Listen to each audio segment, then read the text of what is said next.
Are stunned by the idea that mail-in voting might not be totally 100% secure. It was amusing to watch. Of course, the risks of mail-in voting are obvious. The latest example of that came today. DOJ announced that the FBI and the Pennsylvania State Police are investigating fraud in mail-in ballots in Luzerne County. That's the place Donald Trump won by double digits 4 years ago. According to DOJ, several military ballots were, quote, discarded. Investigators have recovered a total of 9 ballots so far. Not surprisingly, the DOJ says an overwhelming majority of those ballots were cast for guess who? Donald Trump. Meanwhile, in Greenville, Wisconsin, authorities announced Tuesday that 3 trays of mail, including mail-in ballots, were discovered in a ditch, not counted, in a ditch.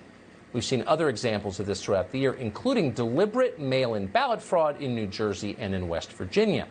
Just hours ago, in the state of Texas, the state attorney general announced that a county commissioner and several others have been arrested in an organized mail-in balloting scheme that took place during the 2018 Democratic primary. But to reporters in Washington, this is impossible to believe. For the people doing it, it is confirmation that actually it works pretty well. Last week, judges on Pennsylvania's Supreme Court ruled that mail-in ballots need to be counted well after Election Day. You won't be shocked to know that 5 members of the body that made that decision, 5 out of 7 people on the Supreme Court of Pennsylvania, are partisan Democrats. They're elected. They're politicians. Last week in the state of Michigan, a judge called Cynthia Diane Stevens issued a very similar ruling. In fact, she went farther. She mandated ballot harvesting.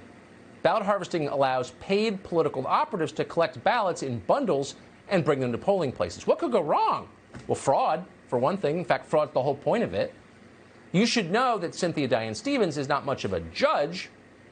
She's a political activist.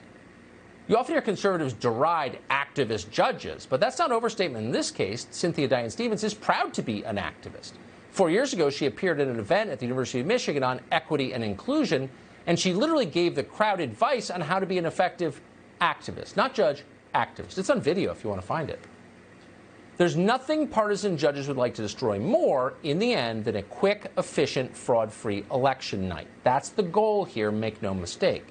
If all the votes are counted in one night, no one will have time to issue rulings that throw out ballots they don't like. And that's why judges in Pennsylvania and Michigan want poll workers to count votes for weeks after Election Day. With their rulings last week, they made that essentially inevitable. It'll be a disaster. We know that for certain. We've seen it before. During the Iowa caucuses this past February, we still don't really know who won in Iowa today, 7 months later. But to leaders of the Democratic Party, the caucuses weren't a debacle. They were a blueprint for the presidential election, where Joe Biden takes Hillary Clinton's advice and does not concede no matter what happens. All he has to do is smile and wave from his hotel room on election night, and the lawyers will take it from there. That's the plan.